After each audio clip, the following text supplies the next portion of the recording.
this is an iHeart podcast. Guaranteed human. I'm Amanda Knox, and in the new podcast, Doubt, The Case of Lucy Letby, we unpack the story of an unimaginable tragedy that gripped the UK in 2023. But what if we didn't get the whole story? Evidence has been made to fit. The moment you look at the whole picture, the case collapsed. What if the truth was disguised by a story we chose to believe? Oh my God, I think she might be innocent. Listen to Doubt, The Case of Lucy Letby on the iHeartRadio app, Apple Podcasts, or wherever you get your podcasts. This is Special Agent Regal, Special Agent Bradley Hall. In 2018, the FBI took down a ring of spies working for China's Ministry of State Security, one of the most mysterious intelligence agencies in the world. The Sixth Bureau podcast is a story of the inner workings of the MSS and how one man's ambition and mistakes opened its vault of secrets. Listen to The Sixth Bureau on the iHeartRadio app, Apple Podcasts, or wherever you get your podcasts. Hi, it's Jill Winterstein, host of the Spirit Daughter podcast, where we talk about astrology, natal charts, and how to step into your most vibrant life. And today I'm talking with my dear friend, Krista Williams. It can change you in the best way possible. Dance with the change, dance with the breakdowns. The embodiment of Pisces intuition with Capricorn power moves. So I'm delusionally proud of my chart. Listen to the Spirit Daughter podcast starting on February 24th on the iHeartRadio app, Apple Podcasts, or wherever you listen to your podcasts. I'm Nancy Glass, host of the Burden of Guilt Season 2 podcast. This is a story about a horrendous lie that destroyed two families. Late one night, Bobby Gumpright became the victim of a random crime. The perpetrator was sentenced to 99 years until a confession changed everything. I was a monster. Listen to Burden of Guilt Season 2 on the iHeartRadio app, Apple Podcasts, or wherever you get your podcasts.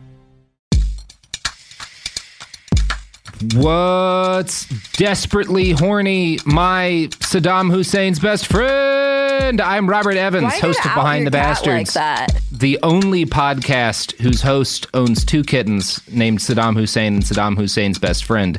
And due to a severe veterinarian shortage in Northern Oregon, still can't get them spayed and neutered for another 9 days, and Saddam Hussein's best friend is in heat and desperately trying to fuck her brother. This has been an update for all of you. Why did you have to, maybe she didn't want you to disclose that information. Now you're just... she has been disclosing that she wants to fuck to literally every living creature that gets near her. Yeah. If she had a microphone, she'd be saying the same thing. She will not stop presenting. But she doesn't, and she did not give consent. It has been a problem. We are keeping them away because I do not want incest kittens. Yeah. Although they may have been incest kittens. There's no way to know. In sittens? Yeah. Oh, I like that. Sittens, kits, and Robert, who is that other voice on this podcast that people are hearing? Oh, well, the only person I would ever have on to talk about kitten incest, my friend Tom Reimann. Hello, Tom. Hey, hi, what's up? No, I'm glad you got me on to talk about these cats. This is going to be a 3-hour episode about my cat's sex life. Yeah. Tom, you are the co-founder of Gamefully Unemployed, one of my favorite podcast networks, hosts one of my most listened to shows, Fox Mulder is a Maniac, which is a beautiful breakdown of Fox Mulder and what a goddamn lunatic he is. Yeah. Tom, it's really fascinating when you watch the show with that context. It changes the show. It truly does. You guys do a lot of great stuff, great movie reviews, and thanks. Role-playing games. People can find you Gamefully Unemployed on Patreon. Tom, you also are an editor at Collider? I forget what your job title is. Senior editor of features at Collider. Features at Collider. And you and I worked together for all of my 20s, more or less, at a little website called Cracked that pivoted to video and went the way of the dodo. We got dragged to hell by Mark Zuckerberg. Yeah, I did come across a beautiful tweet earlier today that you'll appreciate, Tom. Oh, good. I can't wait to hear it. Great radio. Yeah. This is hold on while I look for something. Anil Dash. Horse broke its leg, so he had to take it out back and help it pivot to video. Yep. Oh, Tom, how are you doing today? I'm doing okay. I'm doing pretty good, thanks. How about you? How about yourself? Well, Tom, I'm thinking about the fact that there is a vast, incredibly well-financed right-wing media operation that is seemingly dedicated to pushing a violent civil conflict that leads to a death toll that's truly astronomical in this nation. Do you think about that a lot? So good, right? So you're doing good? Doing great. No, I've tried to think about it less. But in the past few months, I just was trying to take a break, but I'm getting plugged back into it. You sure are. And it's God damn it. It doesn't seem like anything's gotten any better. It sure hasn't. It's fucking relentless. And there's got to the election, we're like, oh, thank God. And then nope, that didn't go away. Yeah, no, it turns out that you can't vote these kind of problems away. And today we're going to talk about where some of these problems started. Specifically, we're going to talk about the men who made right-wing media, and particularly like right-wing talk media. So today you've got guys like Steven Crowder, Ben Shapiro, obviously Tucker Carlson being the big mamma jamma. You had people like Rush Limbaugh. I like all three of those people, all four of those people you just named got picked dead last for kickball for very different reasons. Yeah, they sure did. Yep. And they made it the entire world's problem. Yes, they sure did. So all of these folks, they all do slightly different variations of the same thing, and they're not all. Rush is the only one who's like really a talk radio host, but they all have podcasts and YouTube. They all do the modern equivalent of talk radio, and of like, yeah, we're going to talk about basically the people who invented the media space that these guys all live in now. These are the very first right-wing media personalities in a big way. So these are the people who prepared the soil for all of the different, kind of quasi-fascist grifters we have today. And they're not all bastards in the traditional sense. They're not all people who on their own, if you didn't consider where everything went, would have qualified as bastards. They're all, I think, unpleasant people. But I think what's interesting is how they start off and kind of where they end, like the kind of people who inhabit this space at the beginning and the kind of people who inhabit it now. So this is going to be a fun episode, Tom. You're going to listen to a lot of clips that you're just really going to dislike. Oh, good. Oh, yeah. I'm so excited. So pumped. Yeah.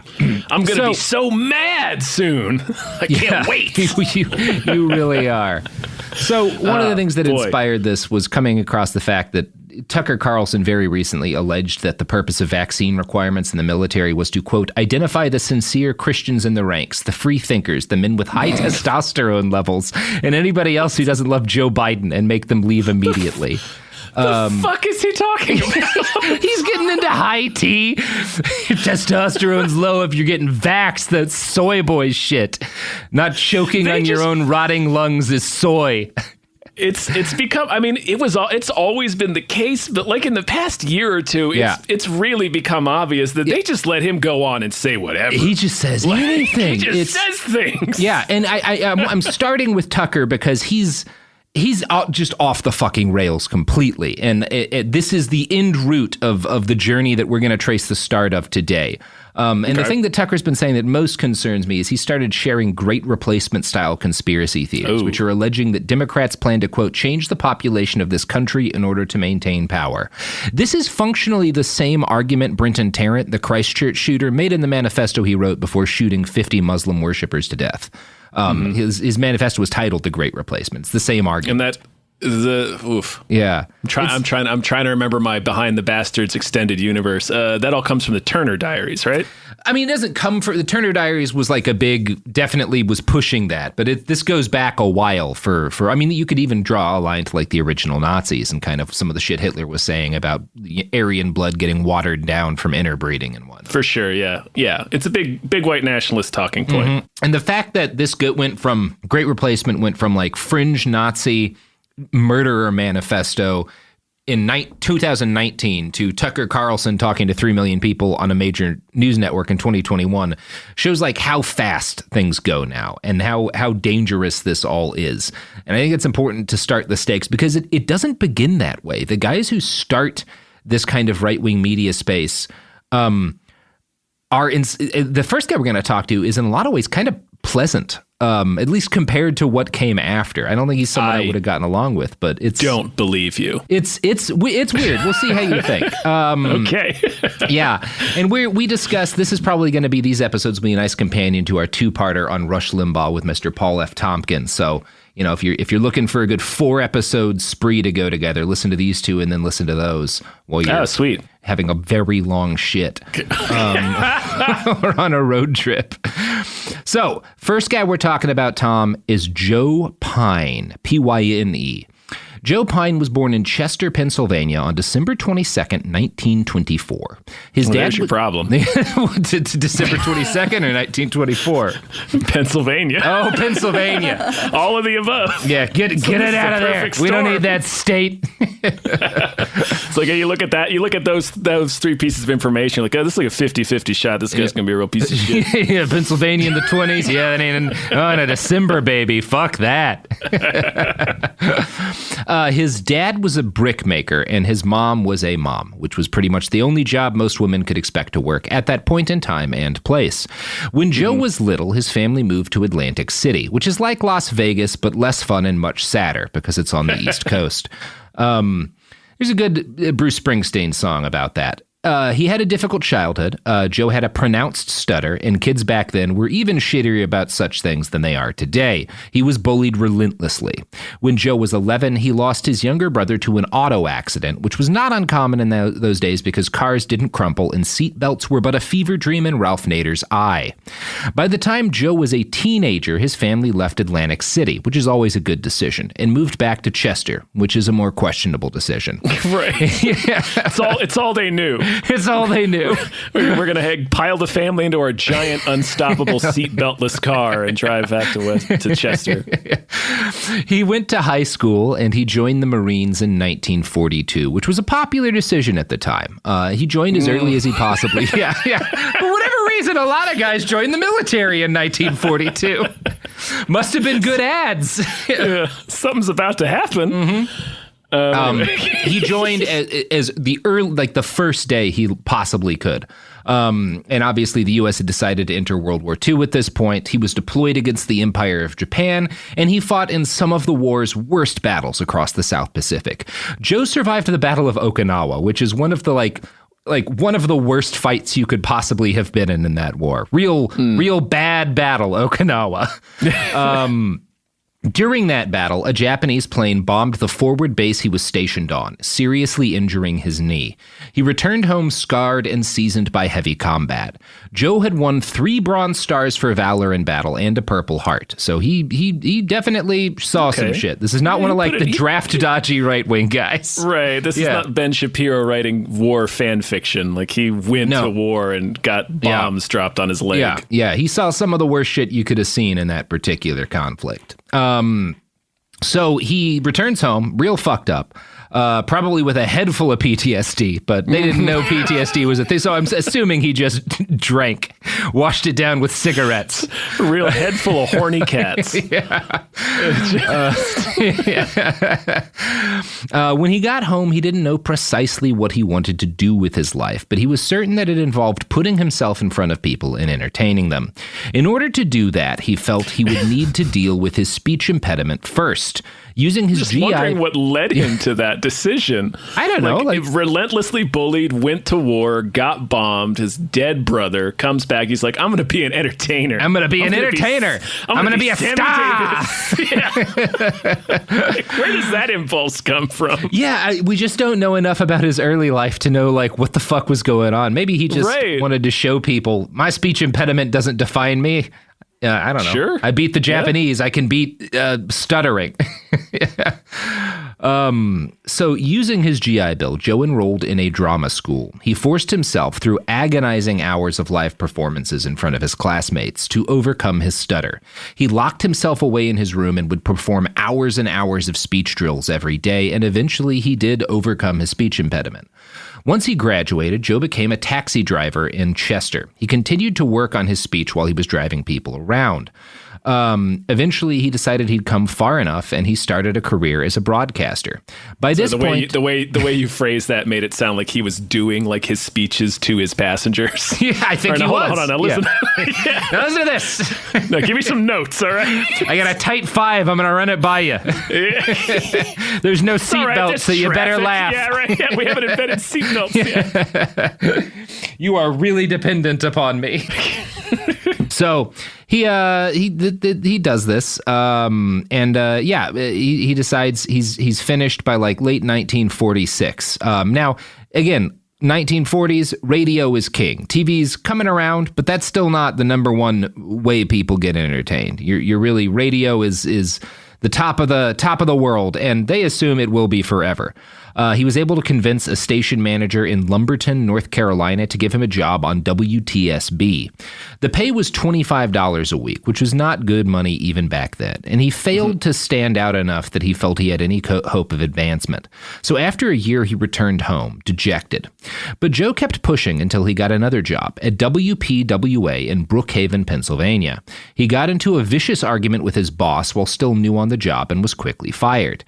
Next, he moved to WILM of Wilmington, Delaware, where he was also quickly fired. You get the feeling he was not easy to work with at this point. Thankfully, email didn't exist, so these people couldn't tell each other about Joe. He moved back to Chester after this, and then to Kenosha next, where he got a job with a new network called WILP. His job in all of these places was very straightforward. Introduce and play records with a minimum of fanfare. He was not being hired to be a personality. He was just, so you put the music on. Get fired from the other place? He was just a dick. He was just yelling at his riffing? boss. Yeah, that was a big part of it. He would riff a lot. He got in trouble in Kenosha, and I think he'd gotten in trouble before. He would riff on politics and current events, which was not what you were supposed to do at the time. So his bosses are like, nobody, people are tuning in to hear, I don't know what the big music is, the Big Bopper. Nobody wants you. Nobody gives a shit about what you have to say, Joe. You want to hear Chantilly Lace. Yeah, put on Chantilly Lace and shut your fucking mouth. Smoke a cigarette. Yeah, the kind of riffing that he thought was the future of radio was simply not done at the time. Commenters were part of the news department, and jockeys were not. Disc jockeys were there to entertain, and he'd been hired as a disc jockey. So if you were going to be a commentator, if you were talking about the news, you didn't like give your opinion. You tried to just kind of like read, like the AP wire, basically. WLIP, though, took call-ins. Listeners could dial in and request songs. But Joe started insisting on asking his listeners what they thought about the political issues of the day, which was the first time anyone had ever really done that on radio, like take call-ins, and he kind of forced the issue of making them political. One WLIP employee at the time recalled, he wanted to chat with them, but in those days there was no way to put a phone line on the air. Joe would say, uh-huh, and mm-hmm, and then tell the listeners what the callers said. So this is the very first talk radio. He's just on the phone with them being like, all right, so here's what he said. Like, so let me tell you what Dennis from Poughkeepsie just said. Yeah. And you're like listening to almost dead air while he's listening to the person he's just talk. on the phone.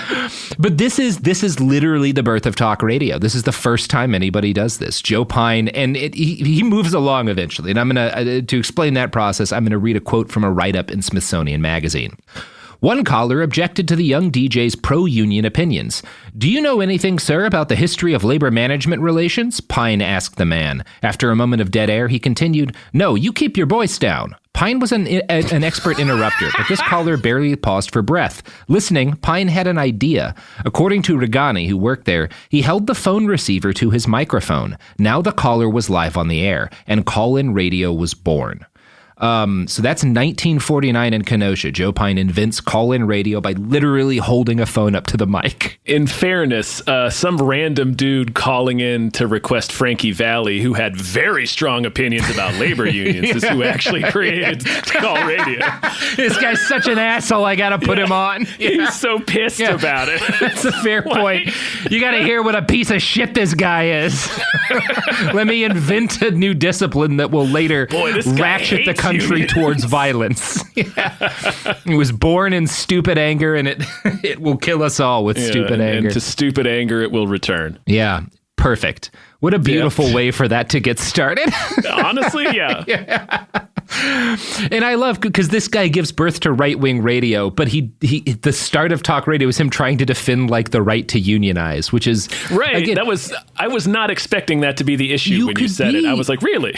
That you could be pretty conservative and pro-union in those, because it was more racist back then. Obviously everything was, but politics in some ways was less dumb. It hadn't gotten to the point where it is with like the right wing, left wing, like conservatism is such a part of my like identity that like I have this vested interest in like demonizing anything. Like you did have a lot of, like one of the Union strongholds in the US for a long time was West fucking Virginia, you know? Like people like fought to the death for unions in West Virginia with rifles. And now it's Joe Manchin country. Sorry, West Virginia. But like, yeah, things were different then politically is what I'm saying. And yeah. So Joe was fired. I think this kind of is part of what got him fired, because his boss at the station was like, you're supposed to be playing songs, Joe. What the fuck are you doing? Holding the phone up to the goddamn microphone. Put on the goddamn put on the fucking twist. Yeah. Do you want to get a Rush Limbaugh? Because that's how you get a Limbaugh. Yeah, this is how we get a Limbaugh. Put the phone down. Shapiro. Put on the goddamn music. I don't want to listen to Steven Crowder's heart surgery problems in 25 years or 45 years. How many years? 100 years, 60 years, whatever. It's too many years, Tom. 500 years, yeah. It was 500 years ago. Nobody from then is even alive anymore. No. God, thank God. So despite, inventing call-in radio, Joe's boss did not appreciate him. He wanted someone to read ads and introduce songs. The two fought constantly. At one point, Joe demanded a raise, which led to a fight. Another WLIP host later recalled stumbling in on the melee. Joe was yelling, she recalled. He had one hand on our boss's lapel. He picked up a typewriter and threw it against the wall. Oh, fuck. So that gives you a little bit of an idea of like why this guy keeps having problems with his coworkers. Yeah, he almost, that was dangerous. He almost scored some points at me there, though, because you were like, he picked up a typewriter. I'm like, here we go. Here we go. Threw it against the wall. Hit him in the face. Okay. All right, yeah. well. fair compromise. All right, yeah, throw it against the wall. So he gets fired again, and he continues to move around frequently. You know, while he's going from radio station to radio station, he marries a beauty queen. He divorces her a year later because she gets sick of him. While he's working at WILM, he starts a show called It's Your Nickel, so named because the nickel was the standard cost for a call on a payphone. And this was the first, proper radio talk show, the It's Your Nickel. So he does get a job doing the thing that he invented. And that became a phrase, like it's your dime or it's your nickel or it's your dollar. Yeah, that's like a phrase. Exactly. Yeah, and I don't know if that's he may have just been using that phrase because it was already like what people said. But I mean, he may have invented it. I have not done that research, Tom. Someone at home will. Yeah. Something that sticks out to me about old Joe Pyne is that he has trouble forming lasting relationships. Yeah, seems he goes from job to job, marries a woman, divorces her late. Like he seems like he might be impossible to be around. It does, and it also, again, this is one of those black box of history things. I do kind of wonder how much of this is PTSD, because that can make it real hard to get along with people and hard to regulate your emotions. It might make you more likely to throw a typewriter. He did get bombed in one of the most notorious battles of World War II. So who knows? It's one of those things. It's like lead exposure, which I'm sure Joe Pyne was also exposed to a tremendous amount of lead. Like you wonder how much of an impact did this have on like the way people were back then. We wonder how many people were just walking around poisoned and crazy like 70 years ago, just because that's the way it was. Yeah, I mean, there's a lot of like pretty strong evidence that at least the lead exposure may have been part of why there was so much more violence back, even just like 20 something years ago, because everybody was inhaling lead and eating lead off the walls and. I do want some delicious lead, Tom. There's nothing that goes with like a nice brie. Like you get a lead chip and you just dip it in a brie. That's a good, that nice mix of sweet and savory. Yeah, so, like a lead flight. Yeah, like a lead flight, like a flight of lead. I'm going to start a lead-staurant, Tom. I think you should, a lead in bar. every food. Yeah, a little lead bar. Get the lead out, we'll call it. A lead chicken in every pot. Now, Tom, you know who else will expose you to tremendous amounts of lead? The X-Man Colossus? That is probably accurate. I don't know as much about X-Men as you. But the products and services that support this podcast certainly will expose you to lead. That is the only guarantee we make about our sponsors. Every one of them filled with lead. Yep, it's a powerful guarantee. Mm-hmm. In 2023, a story gripped the UK, evoking horror and disbelief. The nurse who should have been in charge of caring for tiny babies is now the most prolific child killer in modern British history. Everyone thought they knew how it ended. A verdict, a villain, a nurse named Lucy Letby. Lucy Letby has been found guilty. But what if we didn't get the whole story? The moment you look at the whole picture, the case collapses. I'm Amanda Knox, and in the new podcast, Doubt, the Case of Lucy Letby, we follow the evidence and hear from the people that lived it to ask what really happened when the world decided who Lucy Letby was. No voicing of any skepticism or doubt. It'll cause so much harm at every single level of the British establishment of this is wrong. Listen to Doubt, the Case of Lucy Letby on the iHeartRadio app, Apple Podcasts, or wherever you get your podcasts. Hi, this is Joe Winterstein, host of the Spirit Daughter podcast, where we talk about astrology, natal charts, and how to step into your most vibrant life. And I just sat down with a Minnie Driver. The Irish traveller said when I was 16, you're going to have a terrible time with men. Actor, storyteller, and unapologetic Aquarian visionary. Aquarius is all about freedom-loving and different perspectives, and I find a lot of people with strong placements in Aquarius are misunderstood. A Sun and Venus in Aquarius in her 7th house spark her unconventional approach to partnership. He really has taught me to embrace people sleeping in different rooms, on different houses, in different places, but just an embracing of the isness of it all. If you're navigating your own transformation or just want a chart-side view into how a leading artist integrates astrology, creativity, and real life, this episode is a must listen. Listen to the Spirit Daughter podcast starting on February 24th on the iHeartRadio app, Apple Podcasts, or wherever you listen to your podcasts. I'm Nancy Glass, host of the Burden of Guilt Season 2 podcast. This is a story about a horrendous lie that destroyed 2 families. Late one night, Bobby Gumpright became the victim of a random crime. He pulls the gun, tells me to lie down on the ground. He identified Jermaine Hudson as the perpetrator. Jermaine was sentenced to 99 years. I'm like, Lord, this can't be real. I thought it was a mistaken identity. The best lie is partial truth. For 22 years, only 2 people knew the truth, until a confession changed everything. I was a monster. Listen to Burden of Guilt Season 2 on the iHeartRadio app, Apple Podcasts, or wherever you get your podcasts.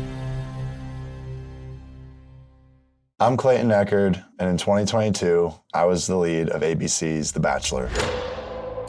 Unfortunately, it didn't go according to plan. He became the first Bachelor to ever have his final rose rejected. The internet turned on him. If I could press a button and rewind it all, I would. But what happened to Clayton after the show made even bigger headlines. It began as a one-night stand and ended in a courtroom, with Clayton at the center of a very strange paternity scandal. The media is here. This case has gone viral. The dating contract. Agree to date me, but I'm also suing you. Please search warrant. This is unlike anything I've ever seen before. I'm Stephanie Young. This is Love Trapped. This season, an epic battle of he said, she said, and the search for accountability in a sea of lies. I have done nothing except get pregnant by the Bachelor! Listen to Love Trapped on the iHeartRadio app, Apple Podcasts, or wherever you get your podcasts.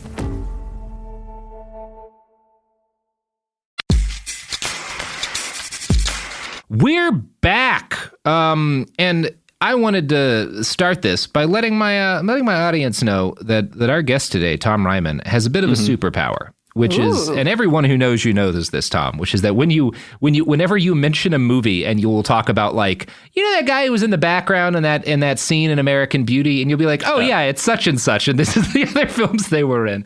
I've never known anybody who can do that the way that you can. Yeah, it's. You're the human IMDb. I thought you were going to tell everybody about my optic blasts, so I'm glad you didn't spill that secret. Keeping that a secret for when I'm rob a bank. No, I've been, I don't know. I do that. Like I keep an encyclopedic record of dates and like people in movies and stuff. I don't know. It's I'm probably somewhere on the spectrum, but it's just a thing I do. I don't know. It's almost it is kind of a superpower. Like it's really fun. And it made like when we were all, I mean, I lived together with like half of the people we worked with at Cracked, and you were always over. And just the movie conversations with you and Dave were always a tremendous amount of fun, which is part of why I listen to your podcasts. Oh, thanks. Yeah, we lived in your room. Remember? Oh yeah, you did. Like the first 3 I was months up in the mountains. We just lived in your room. I was doing redacted things in the mountains and mostly not home at that point in time. I'd forgotten about that. Yeah. Oh, the days of our lives. Like sand through the hourglass, Tom. So, like lead through the hourglass. Like lead through the hourglass. So Joe Pyne gets his first proper radio talk show. It's Your Nickel on WILM. And again, he's out of there. He's in there. I think this is like his second time working for them. And this article from the Broadcaster's Desktop Resource makes it clear what kind of show Joe ran, the very first radio talk show. Quote, in his nightly introduction, he said, "The mic is open. My name's Joe Pyne. I guess you know yours. This program is dedicated to the free exchange of ideas and to differences of opinion. I don't propose to have all the answers, but I do promise to talk about the things that interest you." So that's a nice there's that free exchange of ideas phrase. He did, I think, kind of mean it, as opposed to the people who say it today. I think they're aping him, but I'll play you some clips from his. It's interesting. Now, the show did often become a shout fest, with Pyne definitely in control. No topic was sacred, from sex to religion to politics. But when he felt a listener had gone on for too long or was making no sense, he would make a rude remark like, "You're sick," and hang up on the person. Enduring Pyne's abusive rhetoric was the challenge for the audience, many of whom tried to debate him before he hung up on them. His views tended to be quite conservative most of the time, and Pyne seemed to dare his listeners to disagree with him. His style of arguing included using very derogatory terms. Known for being adept with words, his arsenal of insults and put-downs became the stuff of legends. Among his best-known were, "If your brains were dynamite, you couldn't blow your nose." There was also, "Go gargle with razor blades," and "Take your teeth out, put them in backwards, and bite your throat." Jesus Christ. At least the man's creative. That third one's pretty nice. Yeah, that's good. I'd heard the other two. I'm like, those are old standards. And this turn your teeth around. I'm like, ooh. Yeah. He's jazzing now. Mm-hmm. So when this is in 1951 too, while he's in the middle of changing radio forever, his old war injury flares up, badly enough that surgeons have to amputate his left leg from the knee down. Shit. So he's back in the studio with a prosthetic limb soon after. And while the fake leg was obvious to everyone who saw him, it did get mentioned on air. We'll talk about that in a bit, but he refused to mention it on air. Judging by his pro-union views, Joe was at one point at least more of a moderate than he became, but the longer he's on doing talk radio, he pulls further and further to the right. In 1953, he celebrated on air when the U.S. electrocuted Julius and Ethel Rosenberg, saying, "We finally incinerated those commies. I hope it was slow and painful." Good. That's interesting that the longer...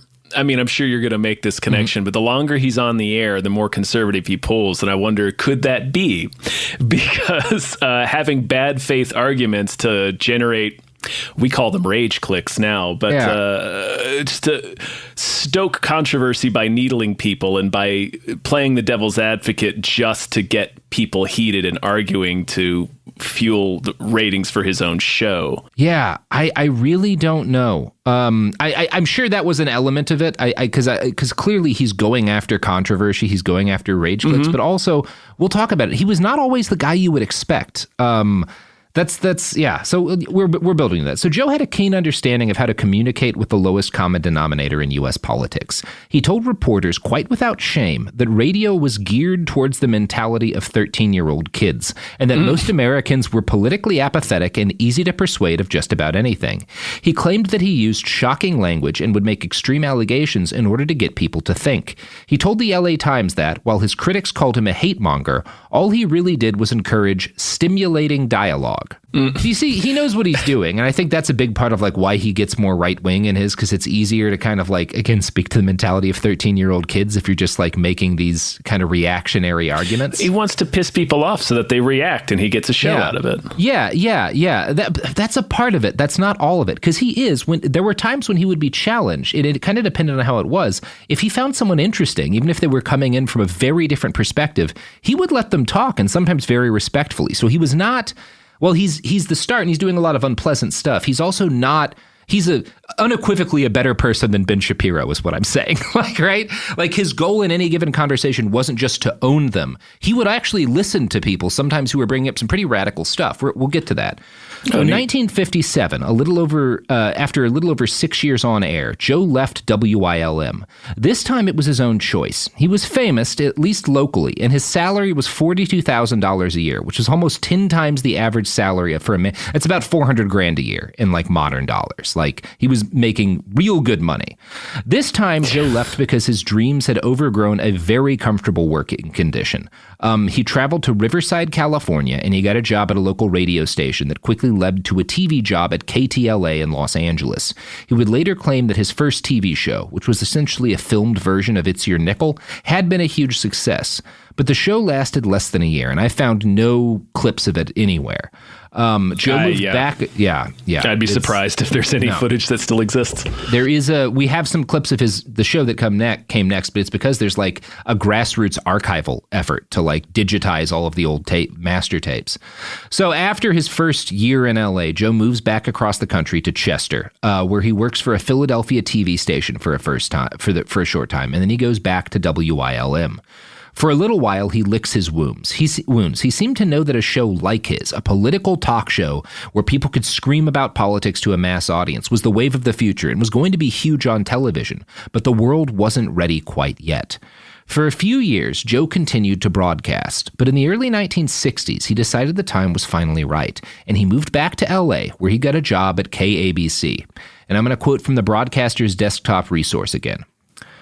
Once again, he polarized the audience, with some listeners and guests complaining he was too caustic and others saying his candor was refreshing. But as in Wilmington, he had people talking about him and his show.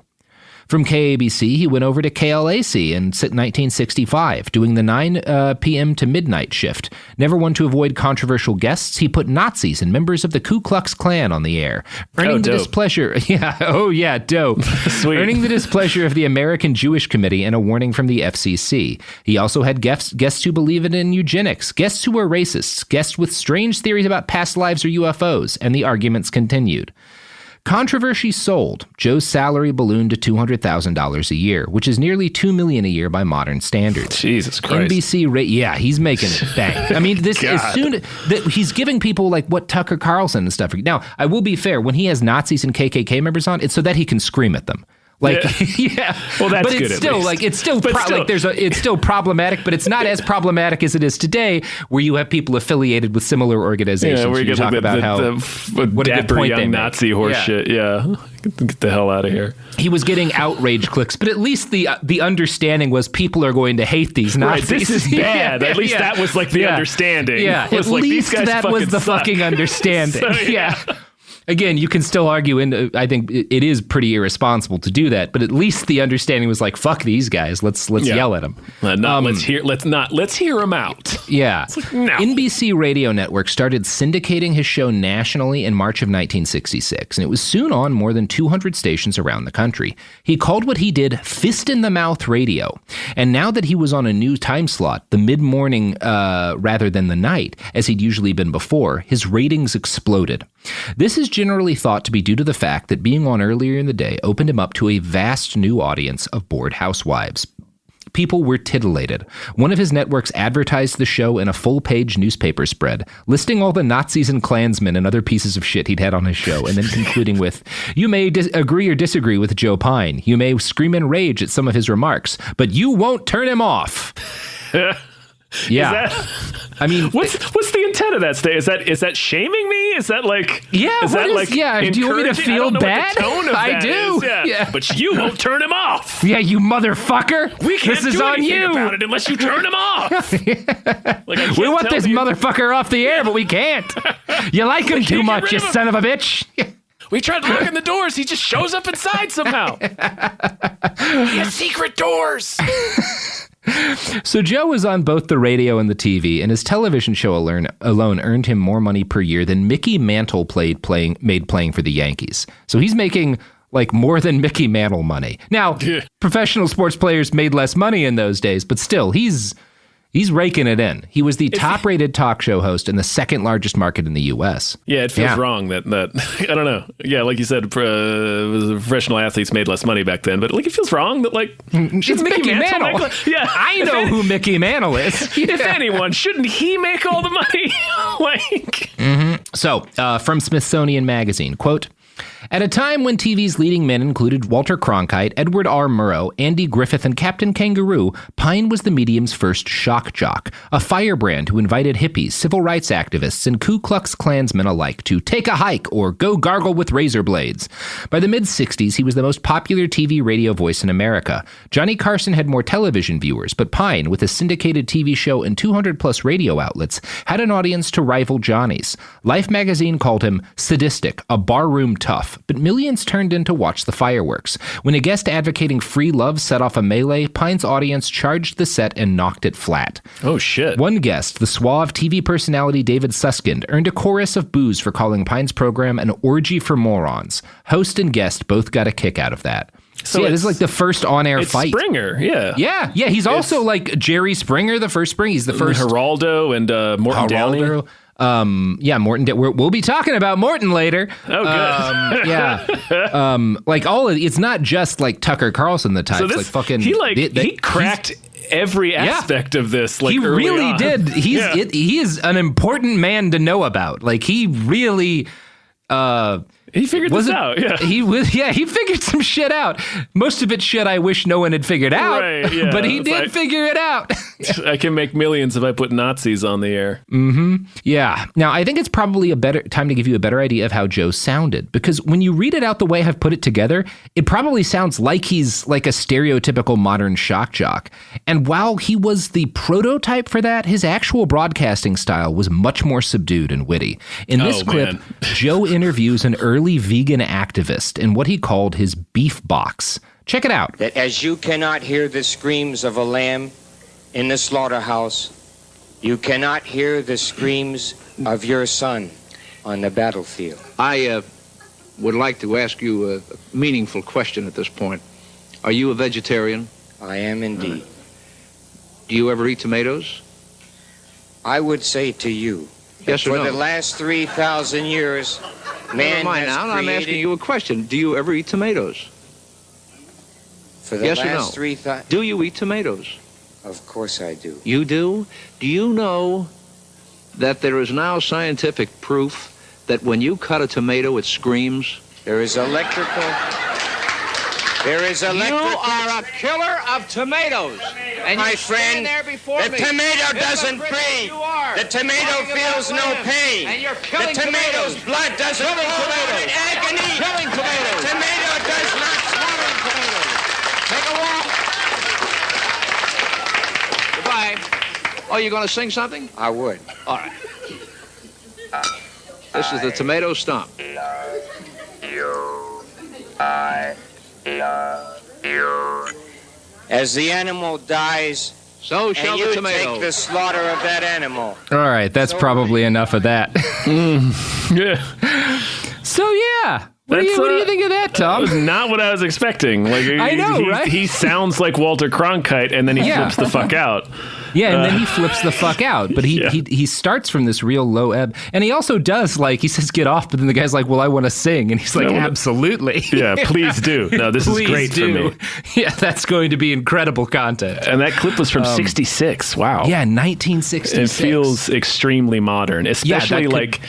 almost be on TV today. Yeah. His extremely bad faith argument. Yeah, it's all... He's a trailblazer, Tom. Yeah, this guy... You could put this dude on TV right now, and he would be the hottest thing. It's amazing, News. and there's a level of almost it's just different than the way they mock people today. It's almost gentler in a weird way.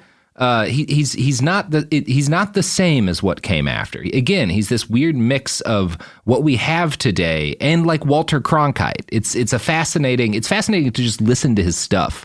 Mm-hmm. When the civil rights movement kicked off, Joe devoted a tremendous amount of time to discussing the angry Negro, which it's more or less what you'd expect. Yeah. Oh boy. Oh boy. Can't wait to hear that clip. In one episode, he brought on several militant black activists. I believe they were Black Panthers. And in a heated moment during the show, I've not been able to find this clip, but it's very famous. During the show, he opens his desk drawer to show them his revolver, and he threatens them with it on air. So he could go off. He advocated bombing North Vietnam back to the Stone Age, obviously. But he could also be a surprising man, in part because he came from an era in which political figures could admit to learning something and changing their opinion, and in part because some of the issues that are now very aggressive were a lot less settled in those days in terms of like how it was going to break down right or left. So he conducted an interview with Cosmopolitan editor Helen Gurley Brown. And he started the interview by calling her a dingbat and then asked her to explain why girls should be considered equal to men in the workplace. But then he sat quietly while she gave her speech, like explaining her piece on women's liberation, and he applauded her at the end of it. He was certainly more polite to women than towards men and more polite to white people towards black people. But even when in interviewing people he clearly despised, Joe maintained an air that's just so much more congenial than what you see on TV today. Here he is talking to Paul Krasner, a left-wing magazine publisher who later went on to head High Times. So this is him talking with someone he fucking hates. Which deodorant does Lyndon Johnson use? Now, what does that mean? What is that? Paul Krasner, what is that? Which deodorant does Lyndon Johnson use? That's your front page head. Yes. Do you want to know which one? By brand name? No, I want to know what is that? What is the reason for that? Well, I think that the President of the United States is at such a height that people have Such a what? A height. Height. He's put on such a pedestal that people have to realize that he is only a human being and does use a deodorant. Like you and me. And I'm a little worried about you. He's lighting a cigarette now.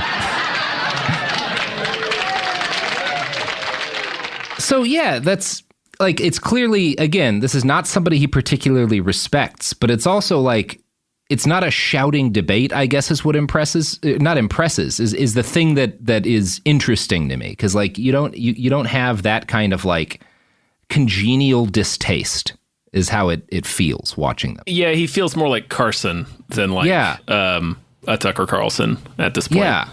Yeah. And it's the kind, I wish I could find the interview he does with those Black Panthers where he shows them his revolver. Because I've heard different descriptions of it. Some that make it sound like he's threatening them with a gun, and some that make it sound like he's just like, well, I have a gun too. And like, I really don't know. I don't know what the actual tone was in that episode. Either one is entirely possible based on what you've shown me of this exactly. guy. Yeah. Either one makes complete sense. Like he's more polite, but he's still for sure. He's making bad faith arguments, and he's being a shithead. So it's like. Yeah, and the interview with Krasner got markedly less friendly after the ad break. From Smithsonian Magazine, quote, "Why do you print the most obscene words?" Pyne demanded. "Do you edit your magazine because you were an unwanted child?" To which Krasner responds, "No, Daddy." Their talk went downhill from there. He asked me about my acne scars, says Krasner, now 85. "That was a low blow." I said, "Let me ask you something. Do you take off your wooden leg before you make love to your wife?" And his jaw dropped. According to Krasner, the audience gasped while Pyne's producers averted their eyes, and the atmosphere became surrealistic. That's good TV, though, right there. That's good TV. So the listeners know this. What was this clip? 67? Something like that? Yeah, 67. Yeah, do you fuck your wife with your fake leg? Imagine 1967 that on TV in the 60s. Yeah, Andy Griffith is the biggest name in entertainment, and this shit's on TV. Holy shit! Like you could see, like, and that's part of the other thing that's interesting. Like I'm gonna guess a lot of his audience, if not most of it, weren't right wing. Like a lot of them are probably people who like guys like Paul Krasner, but like want to see shit like this on TV. Mm-hmm. People have these kind of like conversations. He'll talk to fucking anyone. And he could surprise you. But before we get into that, Tom, you know what else is going to surprise you? No. The quality of the products and services that support this podcast. That would be a surprise. Yeah, it will be a surprise. In 2023, a story gripped the UK, evoking horror and disbelief. The nurse who should have been in charge of caring for tiny babies is now the most prolific child killer in modern British history. Everyone thought they knew how it ended. A verdict, a villain, a nurse named Lucy Letby. Lucy Letby has been found guilty. But what if we didn't get the whole story? The moment you look at the whole picture, the case collapses. I'm Amanda Knox, and in the new podcast, Doubt, the Case of Lucy Letby, we follow the evidence and hear from the people that lived it to ask what really happened when the world decided who Lucy Letby was. No voicing of any skepticism or doubt. It'll cause so much harm at every single level of the British establishment of this is wrong. Listen to Doubt, the Case of Lucy Letby on the iHeartRadio app, Apple Podcasts, or wherever you get your podcasts.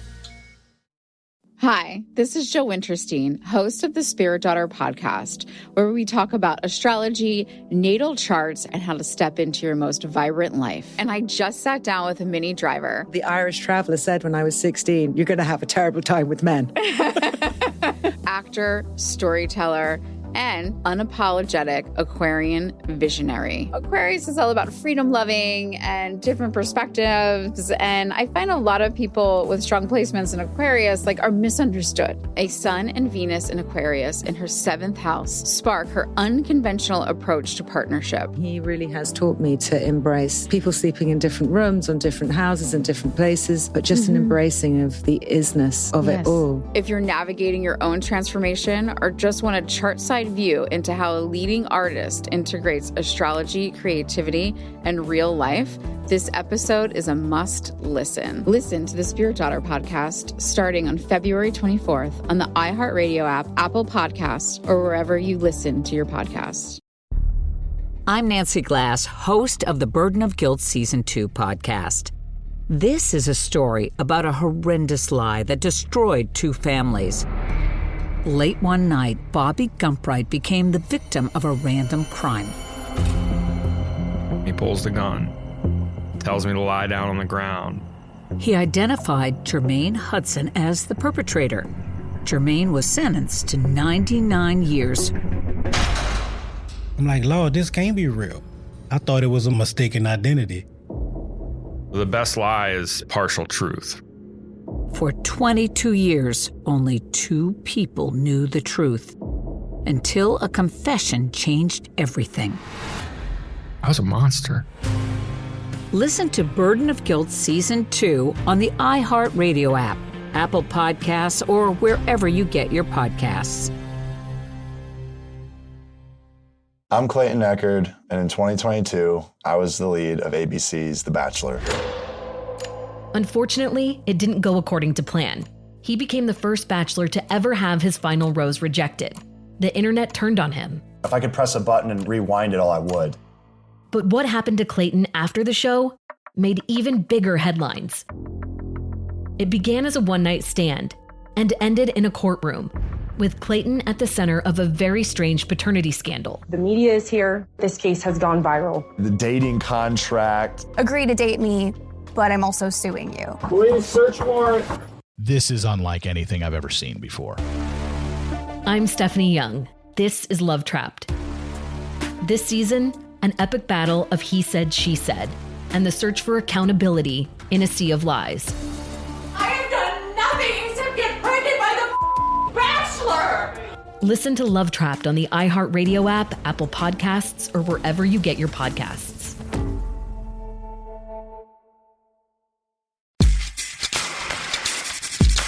We're back, and we're talking about what I think is one of the more surprising things I found. So Joe Pyne was one of the very first major media figures in the United States to platform a transgender woman discussing trans issues, and he did so in a way that is incredibly surprising for the time. This is from 1966. And I want to just play this. And the woman he's talking to, Christine Jorgensen, was like one of the very first super public transgender media figures. Yeah, she's very famous. Yeah, very famous.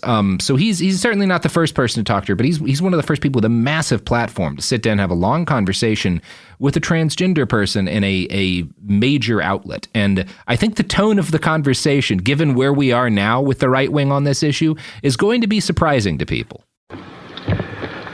It was our guest who first flushed the problems of transsexuals into the open. Christine Jorgensen was born a male.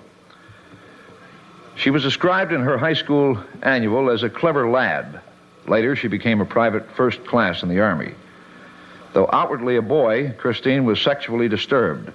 The story of her later discovery and transformation electrified the world. It was the first chapter in a new outlook toward the transsexual phenomenon. And yet I can't believe that yours was the first operation of this type. It wasn't, Joe. The first one was, I think, done somewhere in the area of 1926 or 27. There was a marvelous doctor in Germany called Magnus Hirschfeld who started the whole investigation in our modern age, let's put it that way. Before that, there may have been others, but I know not of them. Is this a legal operation in the United States yet? Oh, yes. Oh, certainly. You know, they're doing it at Johns Hopkins now in Baltimore. Heavens to Betsy. Yes, and they're doing it at the University of Minnesota Medical School. They've done 5 cases, to the best of my knowledge, at University of California Medical School. How many people in your particular predicament do you think there are today? I mean, not those who have successfully, assuming you have successfully bridged the gap, but how many are in that spot where they need this? Well, I could only judge by what I heard from Johns Hopkins. When I was in Baltimore several weeks ago, Dr. Money and I did a television show together, and he's one of the doctors involved in Johns Hopkins.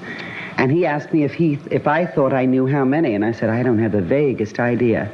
And he said, according to his statistics, there should be 30,000 transsexuals of both sides in the United States. To get it straight, a transsexual and a transvestite differ in that the transvestite is a dressing up type of homosexual, and you don't claim to be a homosexual. No, now I should say you claim you're not a homosexual. Well, an interesting point. If you say that if I was established and accepted by society for the first 26 years of my life as a male, then my emotional feelings during that period toward another male had to be considered a homosexual emotion in the eyes of society, although I never saw it that way in my own eyes. But again, Joe, may I correct something which has been very startling, I think, that a transvestite, they have proven statistically that 99% of them are heterosexual.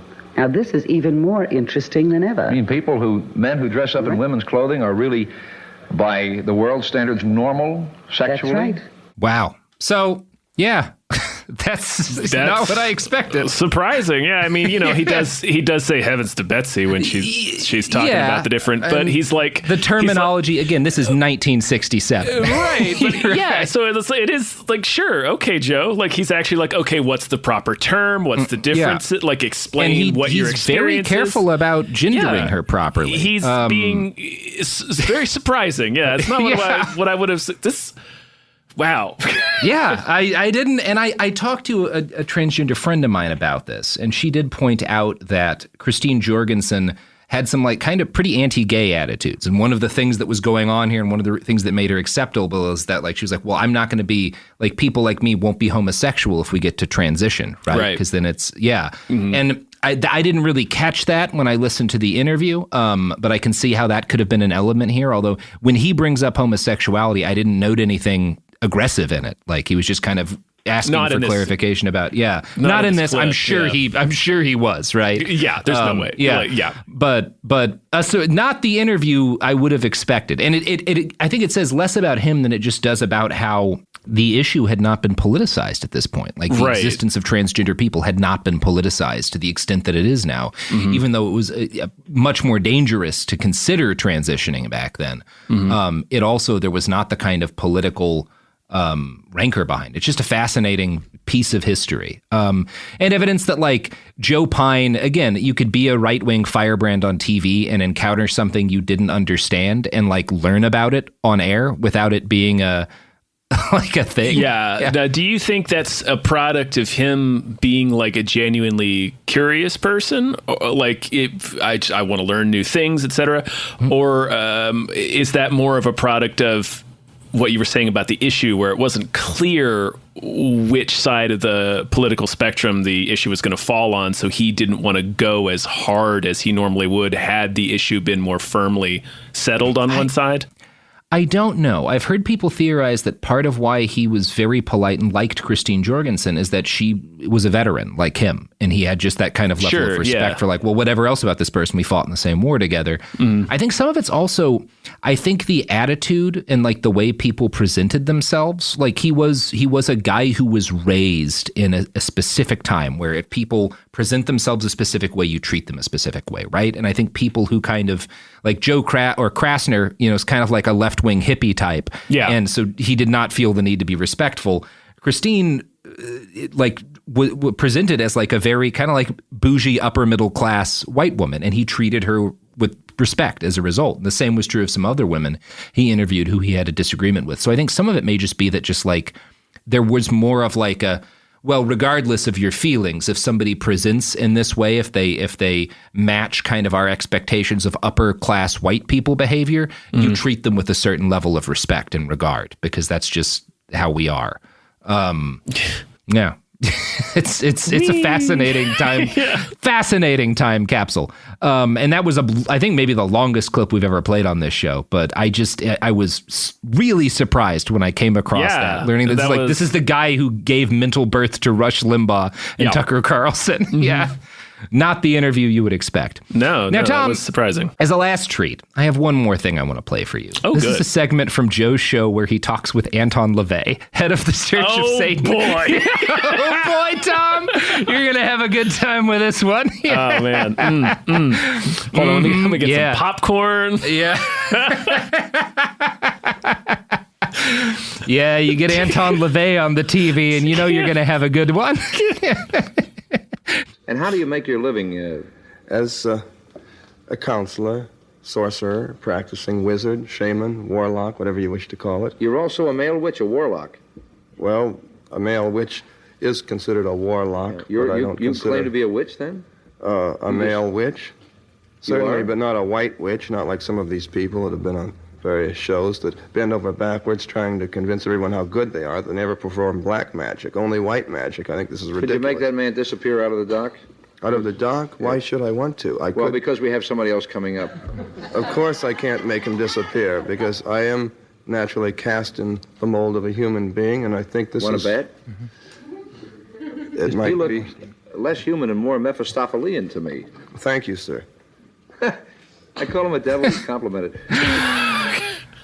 It's just remarkable to me the degree to which Anton LaVey looks like Joe Kukin from Command and Conquer. Yeah. The guy who played Kane. They're the same. Maybe Kane was Anton LaVey. That's my Command and Conquer theory. That's going to be very funny. He does. He looks like the villain in every FMV computer game. Yeah, it's amazing. He's wearing a cape. Anton LaVey. He's wearing an amulet. He's such a dummy every time he goes on TV. It's so funny. He's just like, no, I can't make that guy disappear. They only ever do white magic. What white magic are they doing, What white magic are you doing, Anton? Yeah, I have to side with Joe on this one. What kind of magic are you up to? What kind of magic are you going to do? Can you make that guy disappear? Yeah. By the late 1960s, Joe was a very wealthy man. He drove a Rolls Royce, and when he parked at the studio, he was so frightened it would be vandalized that he had his network hire a security guard to watch the car while he was on the air. Parking in the garage, man. What are you doing? Yeah, exactly. What are you doing? On paper, in many ways, he sounded like the same kind of guy that many right-wing media grifters are today. But the thing he had that they all lacked is a sense of charm. There's a level of class that you get with Joe that just like is completely absent from everyone who follows. Really. Yeah, it's more. The more we hear of him, I had said he sounds like Cronkite earlier, but he really sounds more like Carson or like a talk show host, where it's like he can be warm and supportive until he's not, and then he'll turn on you and kind of ridicule you, but in a polite way. I can see how a lot of people who disagreed profoundly with Joe Pyne could enjoy listening to his show in a way that like I cannot with Tucker Carlson. Or nobody hate watches for enjoyment Tucker Carlson. It's just too like horrifying. Like nobody does that with Ben Shapiro or whatever. No. That's an assignment. That's not something. Yeah, that is an assignment. That is conflict journalism. Like you are taking on pain. I'm looking at Sophie nodding. Yeah, but people could like enjoy. Like I recommend watching him talk to Anton LaVey. It's a hoot. Yeah, it's legitimately fun. Just two shitheads talking to each other. Two real shitheads just talking it up in the 60s. At one point he had magic. At one point, he had Harlan Ellison on as a guest. Now, Harlan Ellison is quite a fellow. Yeah. At the time, he was a Los Angeles Free Press columnist, and he's now a legendary dead sci-fi author. The author of I Have No Mouth, But I Must Scream, and real... The way you phrased that made it sound like he's legendarily dead. He is. A lot of people, I mean, Harlan Ellison was a famous misanthrope. He made a lot of enemies, yeah. He made a lot of enemies, and politically he was pretty much the opposite of Joe Pyne. Although in terms of being unpleasant, they were both very unpleasant people, famously.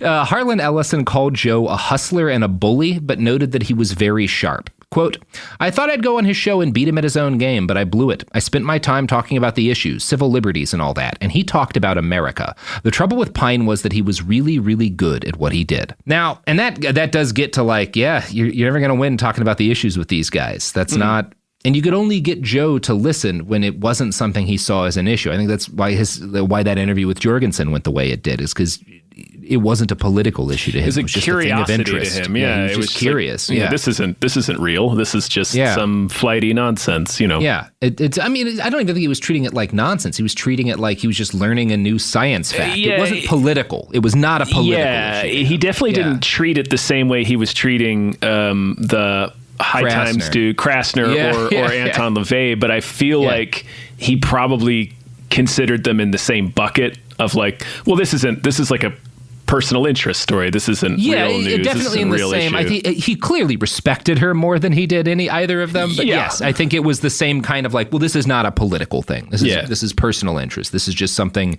that people are going to be fascinated by. That I can also like. You can create a kind of like. A fantastic title for it, it's something that'll get eyeballs on the screen. In 1969, Joe started having trouble breathing. He was diagnosed with lung cancer. For years, he had jokingly called his cigarettes coffin nails, and you saw him light up at least once in the clips I played. I think he smoked in all the clips we watched. He was always smoking. Yeah. They just issued them to you. Promised, it's your government issue cigarettes.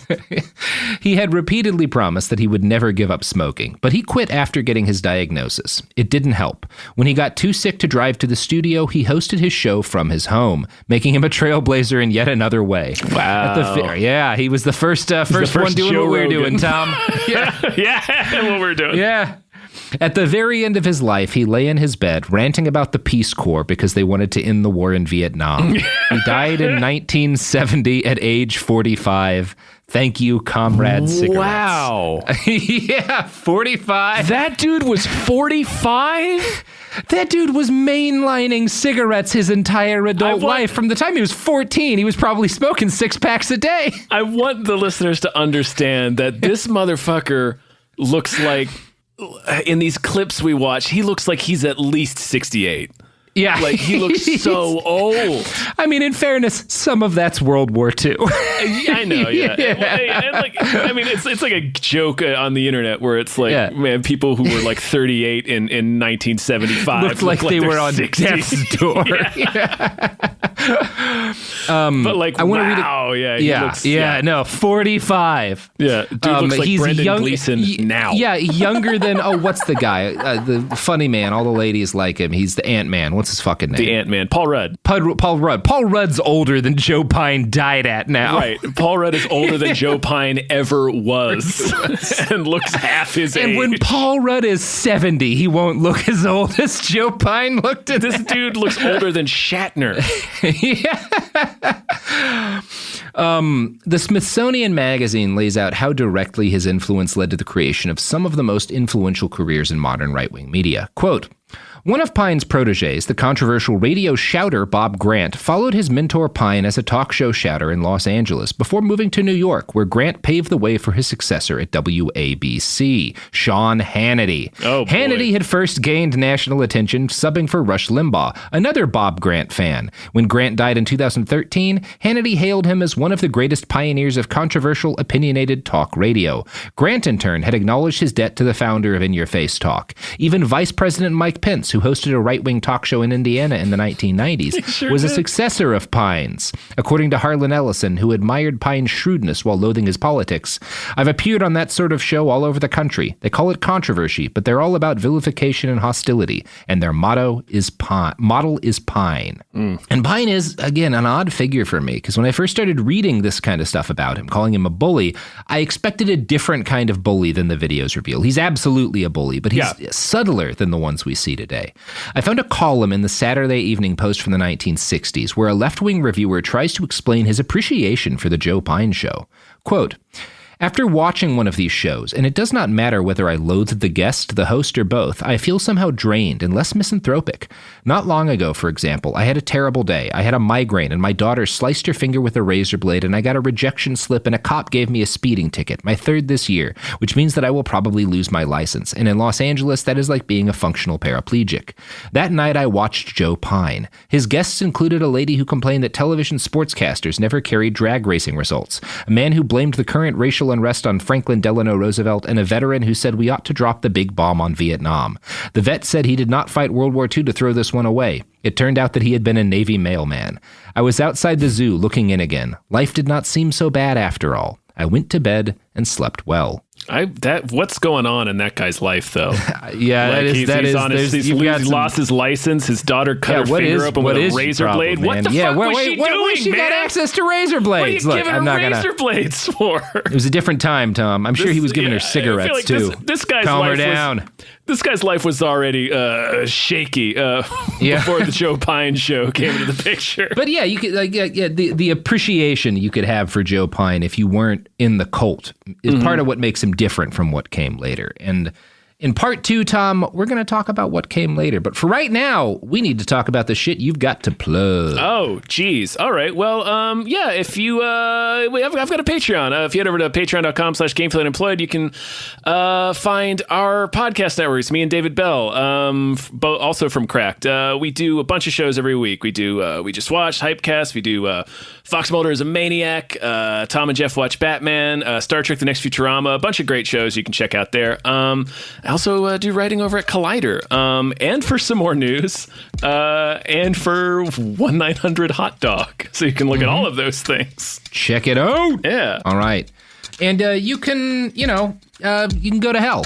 That's right. Mm-hmm. Go to hell. Mm-hmm. Kind of feels like we're already there. When you get to hell, tell Joe Pyne that Robert sent you.